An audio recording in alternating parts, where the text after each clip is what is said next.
Bonjour à tous. Donc, juste avant de démarrer, on va vous demander, on se présentera après, mais juste de vous connecter à kahoot.it ou alors télécharger l'application, de rentrer le code qui s'affiche à l'écran. Donc, on a déjà 3 personnes connectées, Gwen, Sylvain et Philou. Et on aura 2-3 questions à vous poser. Je ne sais pas si vous connaissez l'application, et puis ça va permettre de rendre ce tutoriel un peu plus interactif. Donc vos pseudos s'affichent sur l'écran. Ouais. Rénal, tu mets pas n'importe quoi.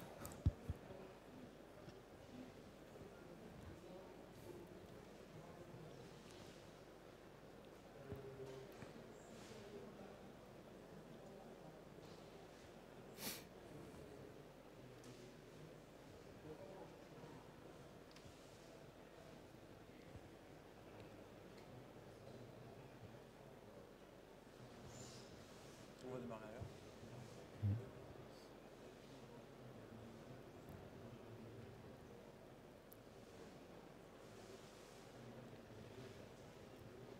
Alors, juste un point important pour éviter les frustrations tout à l'heure, quand vos téléphones se mettent en veille, ça vous sort de la session. Du coup, je préfère le dire avant parce que sinon on va me dire que c'est injuste.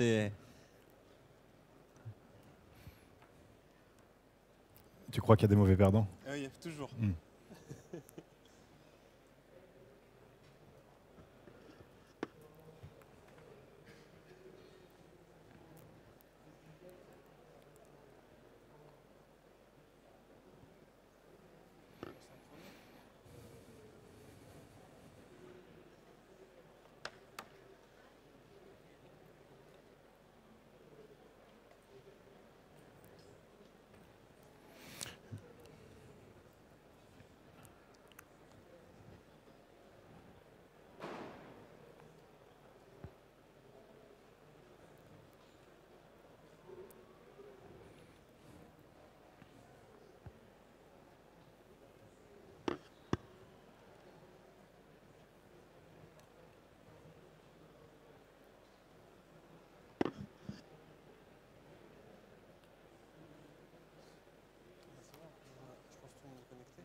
Il est 57.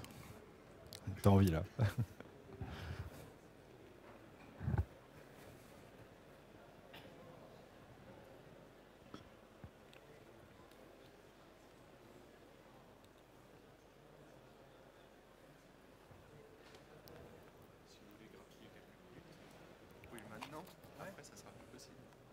On va être normalement dans les temps. Ouais. Peut-être qu'il y a des gens qui vont arriver, ceux qui vont se dire on va démarrer à l'heure. Ça nous fait gagner du temps le fait qu'ils soient installés et qu'ils soient connectés. Ouais, comme ça ils se connaissent. On avait prévu 3 minutes, donc on est gratte là. Okay. Merci. Bon courage. Merci. C'est parti. Bah, on peut démarrer les 10 heures. Peut-être le câble derrière, ça serait plus joli pour la caméra. Hop. C'est bon, on y va? Ouais.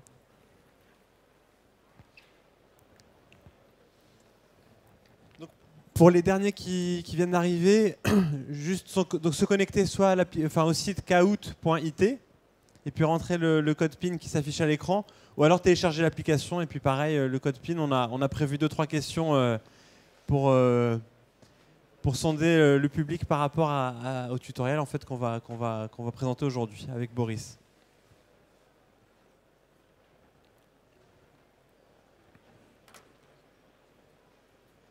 On démarre ? Allons-y. Donc bonjour à tous, on va se présenter très rapidement parce que voilà, on va essayer de gagner du temps parce qu'on a quand même pas mal de choses à voir avec vous. Donc je me présente, Yacine El Kochta, je suis dirigeant d'une structure qui s'appelle La Capsule et qui a vocation à apporter un cadre pour nos clients pour qu'ils se posent des bonnes questions dans le cadre de leur transformation, leur développement d'applications, de sujets, de services. Voilà, donc assez largement, et j'en parlerai plus spécifiquement cet après-midi pendant le pitch. Et donc dans ce cadre de cette capsule, on travaille avec des partenaires dont Boris fait partie et que je vais laisser se présenter. Et donc moi je suis Boris Forconi, j'ai une agence qui s'appelle StereoSuper qui a été fondée il y a une petite dizaine d'années et on travaille sur de la communication web et de l'UX design, ce qui nous intéresse ici. souvent avec des startups ou avec d'autres intervenants, et très souvent aussi avec Yacine et la capsule. Très bien. Donc aujourd'hui, on va vous parler du UX, donc la recette pour doper votre expérience client. L'objectif de la session ensemble, c'est que vous ayez des outils concrets que vous pourriez mettre en application à l'issue de cette session, en tout cas on l'espère. Et avant de démarrer vraiment, de rentrer dans les sujets concrets ou dans les outils concrets, on a prévu justement quelques questions à vous poser pour voir quelques préjugés que vous pourriez avoir ou pas sur 2-3 points. On y va, Boris ? Allons-y. Alors, donc vous avez pu vous connecter à l'application Kahoot, donc on va vous poser des questions. Il y aura un gagnant, on vous précisera le lot à la fin du tutoriel en fonction du gagnant. Donc en fait, on a 2 questions à vous poser. La première, c'est d'après vous, combien d'étapes maximum doit comporter un tunnel d'achat ? Donc vous savez, un tunnel d'achat, c'est le processus qui mène de la sélection d'un produit jusqu'à la mise au panier, au paiement et au choix de la livraison. Donc est-ce que c'est 3 étapes, 4 étapes, 5 étapes ou alors aucune des 3 réponses ?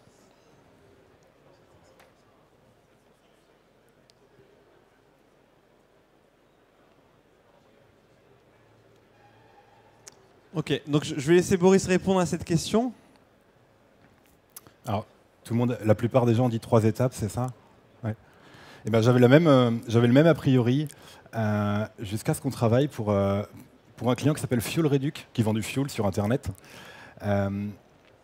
Et à l'époque, on a commencé à travailler pour eux, il y avait 3 étapes sur ce panier. Et en faisant les tests utilisateurs, on s'est rendu compte que ce n'était pas suffisant et qu'il en fallait une de plus. Et du coup, on a rajouté une 4e étape qui s'appelle récapitulatif, qui nous a permis de vraiment augmenter ce qu'on appelle la transformation, c'est-à-dire la réussite de ce site. Et en fait, la raison, c'est qu'un panier moyen sur l'achat du fuel est autour de 1 000 €, ce qui est assez élevé. Et en fait, on n'a pas envie d'aller vite quand on paye ce genre de montant-là. On a envie de prendre son temps, on a envie de vérifier que tout est bien là. En fait, on s'est beaucoup inspiré des codes de l'aviation. C'est-à-dire que quand on achète un billet d'avion pour New York, aux alentours de 1 000 €, on n'a pas envie que ça aille vite, on a envie de vérifier qu'on a bien la place pour ses bagages, le siège, le bon aéroport, l'ensemble de choses qui vont bien. Et donc dans ces cas-là, en fait, on n'est pas en train d'essayer de réduire au maximum la vitesse d'exécution des choses. On a envie, au contraire, de permettre à la personne d'avoir le temps de tout vérifier. Très bien, donc vous l'aurez compris, donc il n'y a pas de réponse toute faite pour ce type de question. Donc sur la première question, on a Philou qui est en tête. Alors je veux bien savoir qui est Philou, parce que ça m'intrigue. Bravo Philou. Bravo Philou. Question suivante. À partir de combien de secondes de chargement doit-on montrer une barre de progression ? Est-ce que c'est après 10 secondes, 30 secondes, 45 secondes ou alors aucune des 3 réponses ? Donc d'après vous, quand est-ce qu'on affiche une barre de progression et est-ce qu'on doit vraiment en afficher une ou pas ?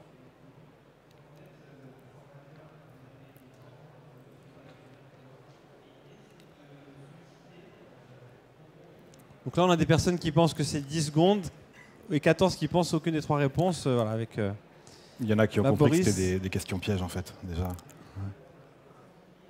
Alors Boris, je te laisse donner pareil un exemple par rapport aux barres de chargement. Alors, c'est un site qui n'existe plus, pour qui on a travaillé il y a quelques années, qui s'appelait Compa Retraite, et qui comparait des complémentaires retraites. L'idée, c'est l'internaute vient donner des critères qui l'intéressent, du prix, de la performance, enfin, un certain nombre d'éléments. Et en fait, on lui donne la complémentaire qui est la plus intéressante pour lui.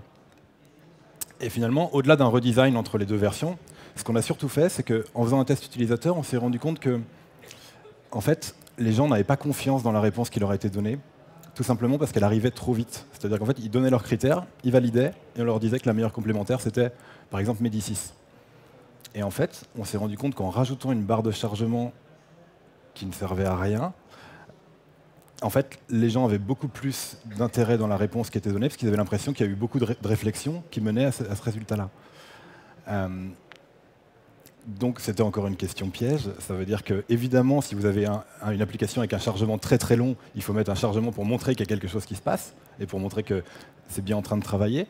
Mais il y a des cas, comme celui-là, où c'était presque plus intéressant d'en rajouter une qui ne sert à rien. Et pour refaire des parallèles avec l'aviation, on se demande aussi si, quand on fait une recherche de billets d'avion sur ces comparateurs et qu'il y a une barre de chargement, si elle existe pour une vraie raison ou si elle est juste là pour vous donner l'impression que ça réfléchit. J'ai pas la réponse. Et du coup, là, il y a eu un impact concret, c'est le taux de transformation. On a fait plus 50% sur le taux de transformation avec ça, ouais. Ce qui est beaucoup. Ce qui est beaucoup, ouais. Ok. Donc on va voir le grand gagnant. Bah, toujours Philou, bravo. Hein, Donc on avance juste. Voilà. Donc ces deux petites questions en fait en guise d'introduction, justement pour mettre en avant le fait qu'on a tous des préjugés. Et je pense que dans ce type de démarche, en tout cas moi d'expérience, ce qu'on peut constater, c'est que ce qui est le plus important en fait, c'est de changer de posture et de se dire je mets de côté mes préjugés et puis je m'ouvre à ce que sont vraiment les attentes de mes utilisateurs. Alors du coup, l'UX, on parle bien du user experience, donc d'expérience utilisateur, d'où venaient les questions qu'il y avait juste avant. On a vu déjà rien qu'avec ces deux exemples-là, que c'était simplement quelque chose qui touchait au ressenti. C'est-à-dire que Compa-Retraite, il donnait vraiment la meilleure complémentaire par rapport à ce que les gens donnaient comme critère. Par contre, ils ne ressentaient pas que c'était la meilleure complémentaire pour eux. Ce qui est important, c'est vraiment le ressenti, c'est vraiment l'élément principal. Et en fait, il ne s'agit pas que de faire bien les choses, il s'agit de bien transmettre les choses et que les gens aient l'impression que c'est vraiment important pour eux. Et donc le ressenti, c'est uniquement quelque chose qui est basé sur l'empathie, c'est-à-dire que vous devez être dans une posture où vous mettez à la place des gens et vous essayez de comprendre ce qu'eux peuvent ressentir quand ils vont utiliser votre outil ou votre application. J'espère que c'était clair en tout cas le message par rapport à cette introduction. On va pouvoir passer justement à la recette. Donc avec Boris, on a prévu de vous parler de quelques outils concrets qui interviennent à différentes phases et puis on va les expliquer. On va expliquer aussi comment les exploiter, quels sont les enjeux et surtout quels sont les points vraiment auxquels il faut être vigilant pour que ça marche bien dans vos environnements respectifs. Alors c'est compliqué de parler de recettes si on ne vous explique pas un peu les tenants et aboutissants de tout ça. En fait, ce qui est intéressant avec une application, un site web ou un produit, ou même une marque en fait, c'est de le comparer à une relation avec une personne parce qu'on va avoir exactement les mêmes sentiments. En fait, on ne va pas vous faire l'affront de vous reposer les questions à chaque fois, des questions pièges. En fait, les 4 réponses là sont bonnes. C'est-à-dire que ce qui rend une relation vraiment agréable, c'est l'honnêteté. Je pense que je n'ai pas besoin de vous expliquer trop pourquoi vous avez besoin d'honnêteté dans une relation. Alors la cohérence, ça demande un peu plus d'explication. On a envie que, quand on est ami avec quelqu'un, d'essayer d'avoir quelqu'un en face de nous qui va être constant dans ce qu'il ressent. Et on se dit, on le connaît bien. A priori, le lendemain, il va me donner à peu près les mêmes arguments ou les mêmes choses que la veille. Et dans un mois, je vais quand même le retrouver, il va être à peu près pareil.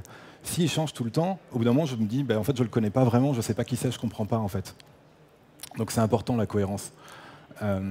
L'émotion, parce qu'en fait, tout ce qui est une relation avec quelqu'un, si elle est basée uniquement sur la raison, sur des choses raisonnables, elle va être pénible. C'est-à-dire que si, par exemple, je viens t'aider à déménager, parce que je sais qu'après, tu vas venir m'aider à faire des travaux, en fait, au bout d'un moment, dès qu'on arrêtera de faire des échanges de services, on ne sera plus amis, en fait, s'il n'y a pas autre chose derrière tout ça. Donc on a besoin d'émotion. Et l'empathie pour toutes les raisons qu'on vient de vous dire avant, parce que quand je suis ami avec quelqu'un, j'ai besoin de comprendre qui il est et j'ai besoin qu'il comprenne qui je suis. Et en fait, quand quelqu'un utilise votre outil, votre interface, votre site internet, ou même quand il est confronté à votre marque, que ça soit, ça peut être en utilisant l'application, mais ça peut être même au service client, c'est-à-dire quand il téléphone, il y a besoin qu'il ressente toujours la même chose et toujours cette honnêteté et cet ensemble de choses-là. Donc ça, c'est vraiment les 4 points clés pour une relation réussie entre une marque ou un produit et son utilisateur. Donc on va voir des outils qui permettent un petit peu d'assurer ces choses-là. Alors, le premier outil, on va en reparler un petit peu aussi demain dans le cadre d'un retour d'expérience qu'on va pouvoir faire avec CBP. C'est un outil autour des valeurs produits. Ça, c'est une étape qu'on a tendance à négliger en fait dans un projet. C'est avant de démarrer la conception, de se poser la question déjà, quelles sont nos valeurs, qu'est-ce qu'on veut y mettre, qu'est-ce qu'on veut faire ressortir dans ce qu'on va proposer à nos utilisateurs. Et voilà, donc on ne perçoit pas tout de suite la valeur ajoutée de cet exercice-là, mais de se dire déjà, je pose mes valeurs, et puis ensuite on les déclinera en actions concrètes. L'exemple qui a été fait ici, on a pris l'exemple de CBP avec lesquels on a travaillé à ce sujet. Donc on a défini un certain nombre de valeurs, donc par exemple la simplicité, on veut la transparence, l'honnêteté, donc on va aller chercher ces valeurs-là, ensuite on va les décliner en actions concrètes ou en grilles d'analyse concrète pour l'outil ou pour tout ce qu'on va développer dans la suite. L'exemple qui est pris là, par exemple, c'est la transparence. Je dois savoir à tout moment dans quelle étape du processus je me trouve. On voit très bien que concrètement, ça va se traduire par soit un chemin de fer qui va dire voilà dans quelle étape je suis, soit par des outils qui vont permettre de m'y retrouver. Je dois savoir à une étape donnée si je dois agir ou bien attendre une action extérieure, etc., etc. Donc le principe, c'est très simple. C'est on pose une valeur, et puis ensuite, une fois qu'on a posé la valeur, c'est la décliner en action concrète ou en grille de lecture concrète par rapport à ce qu'on va concevoir dans la suite des démarches qu'on va pouvoir animer. Ok, Boris? On continue? Alors un exemple qu'en fait, chez StereoSuper, on a eu presque tout le temps, c'est la simplicité, parce que c'est une valeur qu'on va retrouver dans beaucoup de produits. Tout le monde a envie que son produit soit simple, enfin, je pense. Et du coup, en fait, la simplicité, si on commence à réfléchir à concrètement qu'est-ce que c'est pour moi, en fait, il y a plein de façons différentes de montrer la simplicité. Ça peut être par exemple avoir un écran qui est le plus épuré possible, où je vais avoir par exemple un formulaire avec juste une seule question à la fois, ou ça peut être à l'inverse, un écran où on va pouvoir à un seul endroit, pouvoir cliquer sur l'ensemble des éléments qui vont mener à l'ensemble des éléments de l'outil. Dans deux cas, j'ai de la simplicité ici en termes graphiques et de l'autre, de la simplicité en termes d'action, de ce que je veux faire. Et c'est des choses qui vont donner des rendus très différents et des perceptions très différentes. On parlait de ressenti tout à l'heure. Et donc c'est intéressant de se dire, j'ai une valeur, vous avez à peu près tous des valeurs d'entreprise ou des valeurs produits. Et concrètement, qu'est-ce qu'elles veulent dire? Et de prendre le temps de s'asseoir à une table et de réfléchir ensemble à, je vais lister tous les points qui pourraient être vérifiables, factuels, et qu'on va pouvoir cocher à chaque fois qu'on regarde un écran de mon application, mon site internet, ou tout à l'heure, j'en parlais aussi, le service client ou d'autres éléments de l'interfaçage avec le produit. Très bien, on poursuit. Deuxième outil, le persona. Je vais te laisser en parler, Boris. Alors le persona, en fait, tout à l'heure, on a parlé justement des valeurs produits qui couvraient honnêteté, cohérence, sur les points que je vous ai dit au départ, parce qu'en fait, on va transmettre les valeurs donc, de la marque, donc de l'honnêteté, de la cohérence avec cette grille de lecture qu'on va retrouver partout. Maintenant, il reste aussi à s'intéresser un peu plus à l'utilisateur. Et là, on va parler d'émotion et d'empathie avec le persona. Le persona, il y a plein de façons de faire ça, il y a plein de fiches très très complexes, tout un tas de choses. Nous, on a choisi ici ce qu'on appelle un mini persona, c'est-à-dire on va droit à l'essentiel et on ne va pas plus loin que ça. On recommande d'en faire 3 à 5. Le principe du persona, c'est au lieu de parler de sa cible en disant, par exemple, c'est des gens qui ont entre 25 et 35 ans, qui sont plutôt à l'aise avec les technologies, etc., on va plutôt se dire, je vais prendre quelqu'un en particulier, et ça va du coup être plus facile d'avoir de l'empathie, de se mettre à sa place, parce que je comprends mieux qui c'est. Donc voilà une fiche un peu réduite, où on va récupérer forcément le nom, parce que c'est intéressant de lui donner un nom à ce persona, pour du vocabulaire interne d'entreprise. C'est-à-dire quand vous parlez avec vos collègues, de savoir dire que par exemple Delphine c'est tel persona, et ça va permettre entre vous de savoir de qui vous parlez. Ça va permettre par exemple aux développeurs de créer leur personnage test avec le même nom, et permettre à tout le monde de se mettre encore un peu plus à la place de la personne quand on va utiliser l'outil. Donc le nom, l'âge, une photo, on aime bien mettre une photo, et puis 3 éléments de contexte qui sont très importants, qui sont vraiment la clé de l'ensemble. Le contexte matériel, émotionnel et cognitif. Alors ça paraît très compliqué, ça ne l'est pas. Le contexte matériel, c'est dans quelle situation je me trouve quand je vais utiliser l'outil. Par exemple, dans le métro, je suis en train de regarder sur mon smartphone. Voilà. Contexte émotionnel, c'est dans quelle situation je me trouve en termes d'émotion. Si je suis dans le métro, je suis un peu stressé, il y a plein de gens autour de moi, c'est pas forcément simple. Le contexte cognitif, c'est tout le bagage que j'ai. Par exemple, j'ai un haut niveau d'études, je suis plutôt à l'aise avec les nouvelles technologies ou des choses comme ça. Donc c'est vraiment plus large que ça. Et enfin, et c'est là qu'on parle d'empathie le plus, qu'est-ce qu'on a envie qu'il ou qu'elle pense par rapport à notre application. Donc normalement, avec ces quelques éléments-là, vous avez vraiment tout ce qu'il faut pour bien vous mettre à la place des utilisateurs. Et ça, c'est important, on parlait d'empathie tout à l'heure. Quand on dit une persona, à ne pas confondre avec un type ou une cible marketing, ou enfin un type marketing ou un segment marketing plutôt, c'est vraiment de pouvoir se dire, voilà, je me projette et je connais mon persona. Je peux penser comme lui ou comme elle dans le cadre de mes projets. Ça marche. Alors, encore un exemple de Fuel Reduc tout à l'heure, où voilà un mini persona qui correspondait aux études qu'on a pu faire. Donc c'est Charlotte qui a 30 ans. Le contexte, c'est que quand elle rentre à la maison, après le boulot, elle se met dans son canapé avec sa tablette. Elle est plutôt fatiguée de sa journée, et en fait, elle va surfer sur le web pour décompresser. C'est quelqu'un qui a un haut niveau d'études et qui ne va pas du tout aimer les méthodes commerciales agressives, par exemple, dépêchez-vous, offre à ne pas manquer, etc. Elle va se méfier de ça. Et ce qu'on a envie qu'elle pense, c'est que Fuel Reduc, c'est quelque chose de sérieux. J'ai confiance, ça semble compétitif, et ça répond à toutes mes questions. Donc, en faire 3 à 5, je pense que c'est déjà pas mal, on peut en faire plein, hein, mais en tout cas, c'est bien de réduire le nombre, de se focaliser dessus. Il faut prendre le temps de le faire, il ne faut pas le bâcler parce que sinon ça ne sert à rien. Et en général, on se réunit dans une pièce, 3-4 personnes, si possible un utilisateur, un développeur, enfin en tout cas un certain nombre d'acteurs du produit, et réfléchir ensemble à remplir cet ensemble d'éléments-là. Pour ceux qui souhaitent approfondir, on a des exemples où on les alimentera ensemble sur le stand de la capsule Selensia en fin de matinée.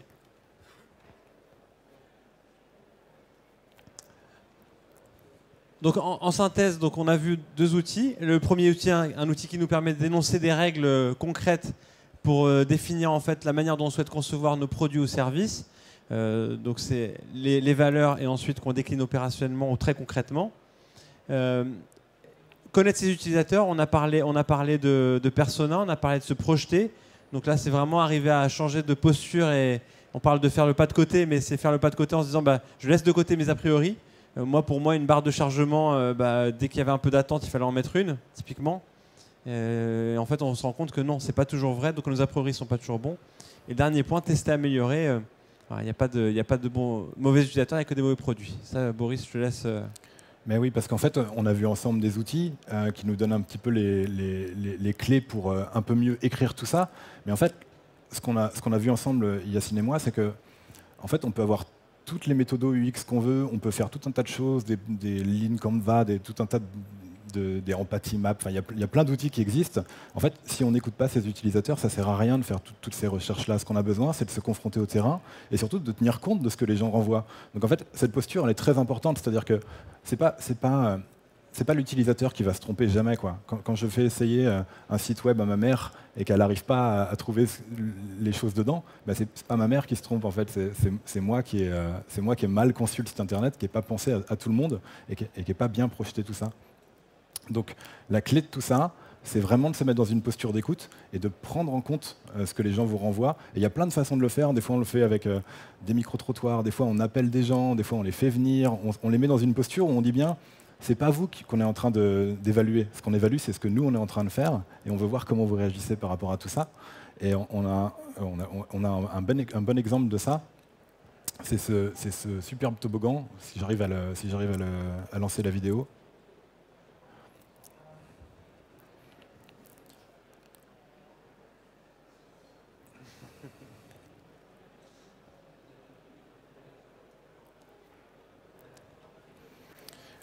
Où en fait, ils ont dû passer beaucoup de temps à essayer de le concevoir, mais personne ne l'utilise. Donc en fait, ces enfants, ils ont envie de s'éclater, ils ont envie d'évaler des pentes, et finalement, dans ce qu'ils ont conçu, ils ne l'utilisent pas forcément comme ils avaient imaginé tout ça, et ce n'est pas les enfants qui ont tort là.